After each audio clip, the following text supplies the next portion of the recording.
संधान all Gujarat integrated classroom સેટેલાઇટના માધ્યમથી જોડતી કડી એટલે સંધાન। संधान के इस व्याख्यान माला में सभी विद्यार्थियों का स्वागत है। मैं रामशंकर पुजारी और आज के इस व्याख्यान में मेरे साथ हैं डॉक्टर ओम प्रकाश गुप्ता जी।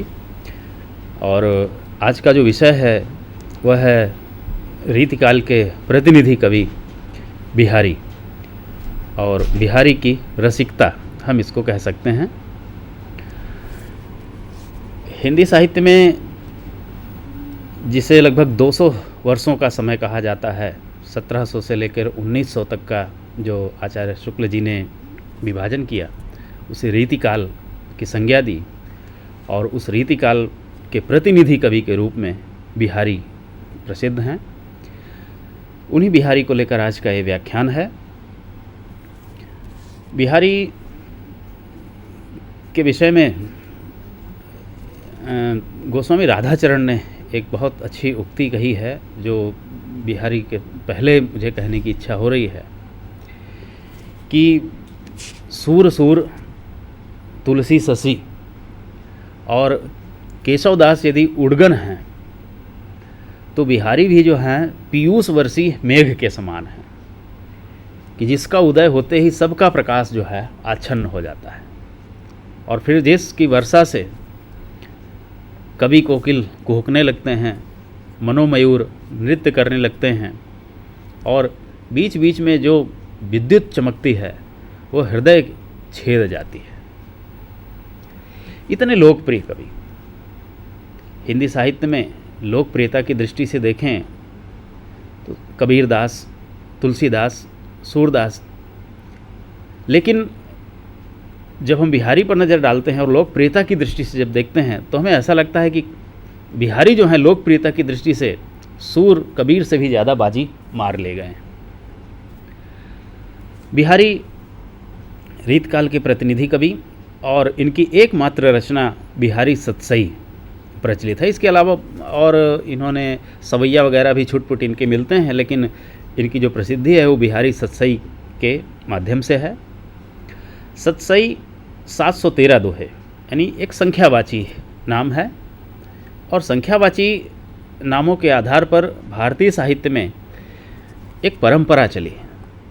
संस्कृत साहित्य में सबसे पहले मार्कंडेय पुराण की गाथा दुर्गा सप्तशती, जो 700 श्लोकों की रचना है, आर्या सप्तशती,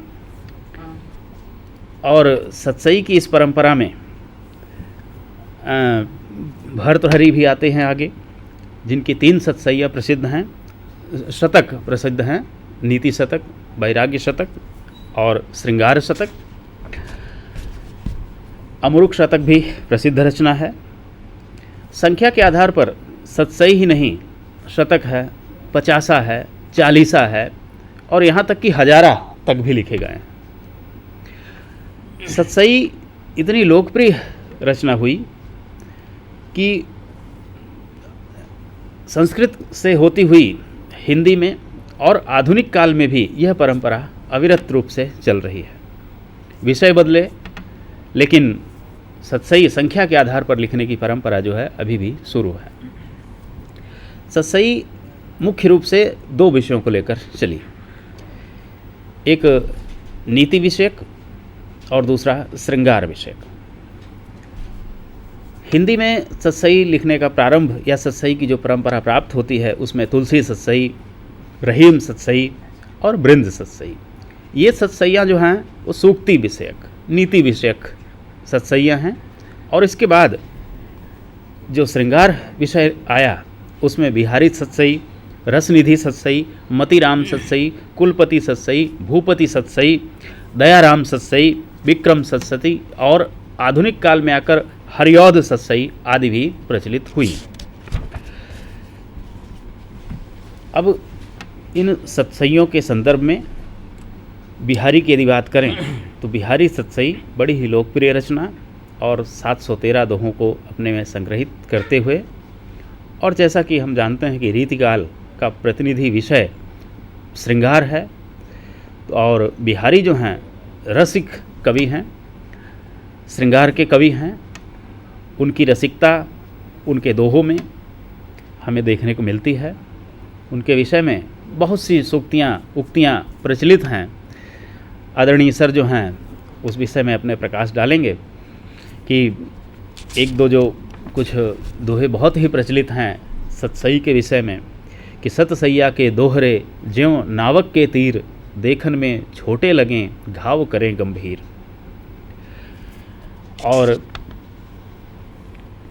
और भी आगे जब प्रसंग आएगा उस समय इनके दोहों की हम विस्तृत चर्चा करेंगे।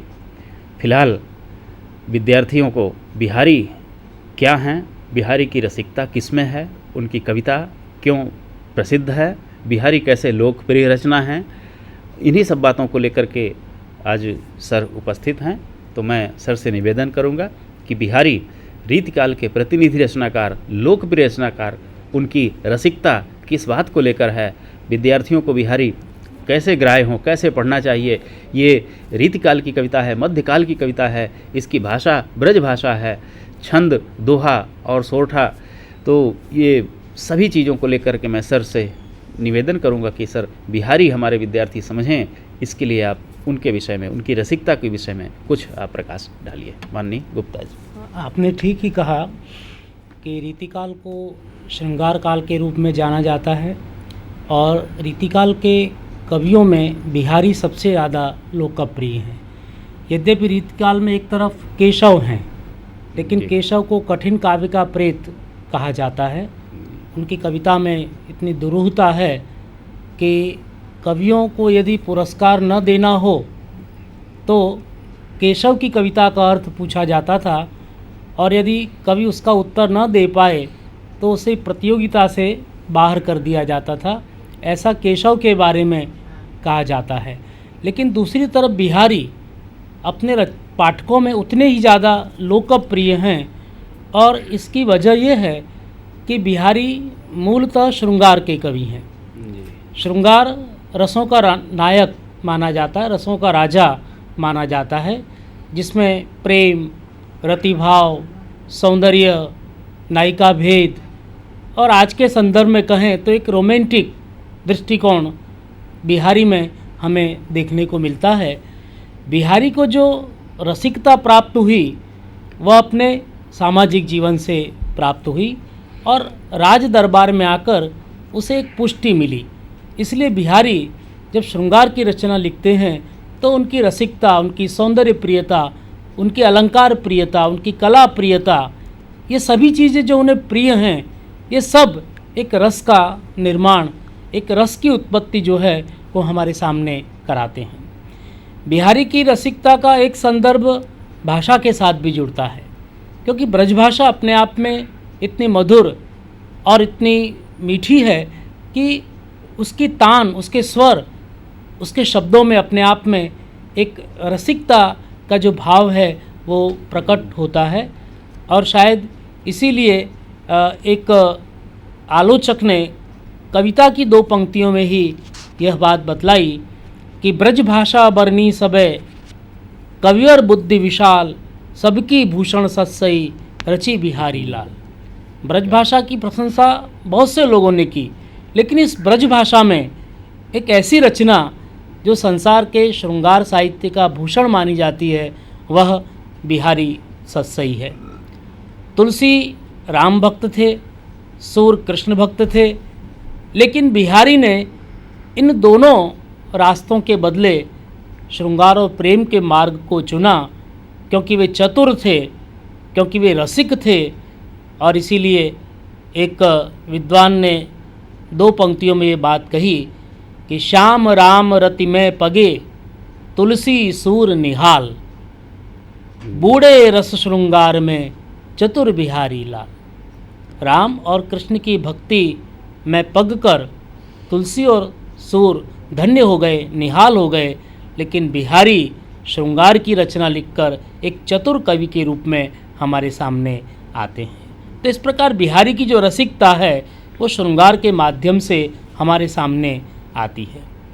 इसके अंतर्गत बिहारी नायिका भेद का निरूपण भी करते हैं, नायिका के अंग प्रत्यंग की शोभा का निरूपण करते हैं, नायक नायिकाओं के प्रेम विनोद उनकी अटखेलियों का चित्रण भी करते हैं, और उन मुक्तकों में हृदय को प्रभावित करने वाली एक ऐसी रचना है कि एक मुक्तक जब हम पढ़ते हैं तो कुछ क्षणों के लिए हमारे हृदय की जो कली है वो एकदम खिल जाती है।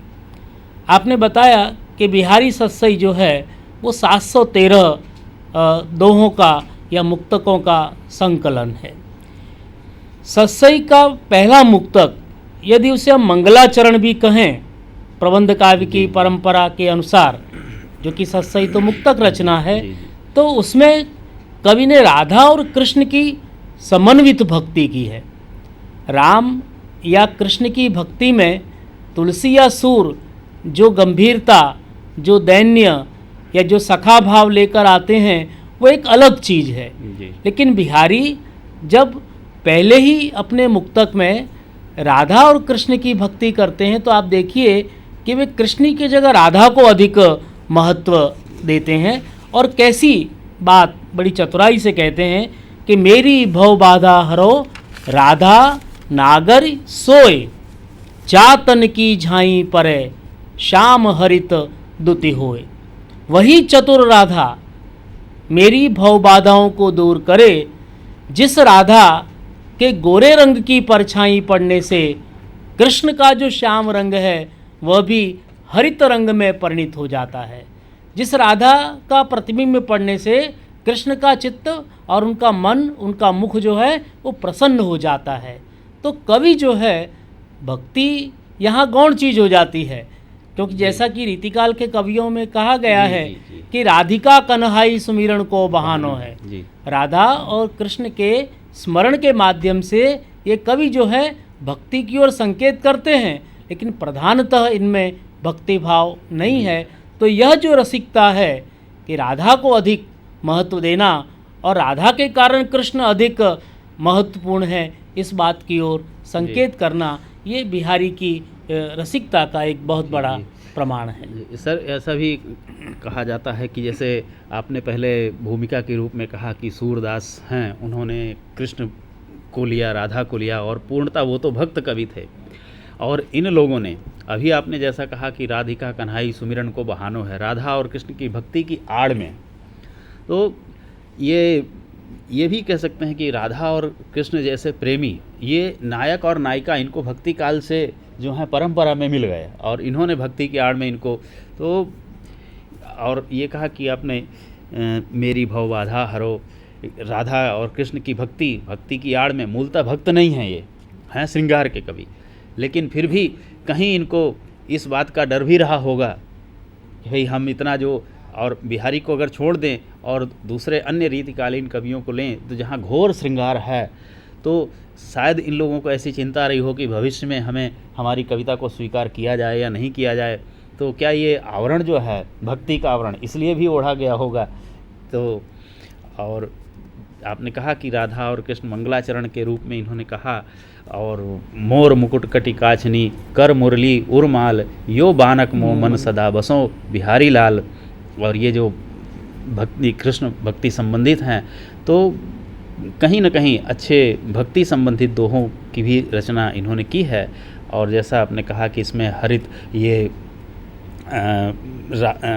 श्याम हरित दुति होए, इस रंगों का संयोजन, और इसी सब विषयों को लेकर के बिहारी के विषय में तमाम बातें जो कही जाती हैं कि बिहारी जो हैं बहुज्ञता कि रंगों का संयोजन है, या आयुर्वेद का ज्ञान है, या विज्ञान का ज्ञान है, या राजनीति का ज्ञान है, तमाम चीज़ें इनमें मिला करके बिहारी के सम्यक रूप को प्रस्तुत किया जाता है। तो इस रूप में भी अगर देखें तो रंगों के संयोजन में भी कि राधा जो हैं वो गौर वर्ण की हैं, और कृष्ण जो हैं वो श्याम वर्ण के हैं, और पीला और श्याम नीला, इन दोनों के संयोजन से हरे रंग की जो निष्पत्ति होती है वो संयोजन भी। एक और दोहा सर इस बारे में प्रचलित है कि अधर धरत हरि के परत ओंठ दीठ पट ज्योति, और हरित बांस की बांसुरी इंद्र धनुष दुति होत। तो ये भी जो है कि बहुत अच्छा है, ये मंगलाचरण है। और इस दोहे के तो दो तीन नहीं, लगभग कई अर्थ जो हैं, ये भी भाषा की दृष्टि से बिहारी की बहुज्ञता या बिहारी की जो भाषा सम्यक ज्ञान है। और एक और चीज़ है कि दोहे जैसी छोटी चीज़ में एक दोहा मुझे ठीक से याद नहीं आ रहा, लेकिन उसका भाव कि जैसे नट जो है वो कुंडली के बीच में से निकल जाता है छोटे से चक्र, उसी प्रकार दोहे जैसी छोटी चीज़ में बिहारी ने, ये भी कहा जाता है कि बिहारी ने गागर में सागर, दोहे जैसी छोटी चीज़ में जितना अर्थ भर दिया है वो दूसरी जगह मुश्किल है सर। और आपने ठीक कहा कि बिहारी की कविता का मूल्यांकन करते समय ये बात साफ हो जाती है कि दो पंक्ति के दोहे में इतना अर्थ भर दिया है, इतना वैविध्य भर दिया है कि हमें ये कहने के लिए विवश होना पड़ता है कि कवि ने गागर में सागर भरने का काम किया है। बिहारी की कविता में विषय अनेक हैं, लेकिन मूल विषय जो है वो प्रेम और श्रृंगार का भाव है। और अपनी सत्सई में बिहारी एक मुक्तक में अपने इस विचार को भी साफ कर देते हैं, जहाँ वे कहते हैं कि गिरते ऊंचे रसिक मन, रसिकों का मन, प्रेमियों का मन तो पर्वत से भी ऊंचा होता है। गिरते ऊंचे रसिक मन बूढ़े जहाँ हजार, जिस प्रेम के सागर में हजारों प्रेमी जो हैं वो डूब जाते हैं। लेकिन दूसरी तरफ वह सदा पशु नरन को प्रेम पयोधि पगार, लेकिन जिन लोगों के मन में प्रेम नहीं है वे पशु के समान हैं और उनके लिए ये प्रेम का सागर जो है वो छोटे से पोखर या छोटे से तालाब के समान है। तो बिहारी ने प्रेमी जनों को, रसिक जनों को पर्वत से भी ऊंचा बतलाया है। और प्रेम की तुलना, श्रृंगार की तुलना बिहारी कला और संगीत के साथ भी करते हैं। वो प्रेम को कला और संगीत के साथ एक ही भूमिका पर आदर के साथ स्मरण करते हैं। वे कहते हैं एक जगह पर कि तंत्री नाद कवित्त रस, तंत्री नाद मीन्स बांसुरी का स्वर, कवित्त रस, सरस राग, रति रंग, श्रृंगार का रंग, अन बूढ़े बूढ़े तरे जे बूढ़े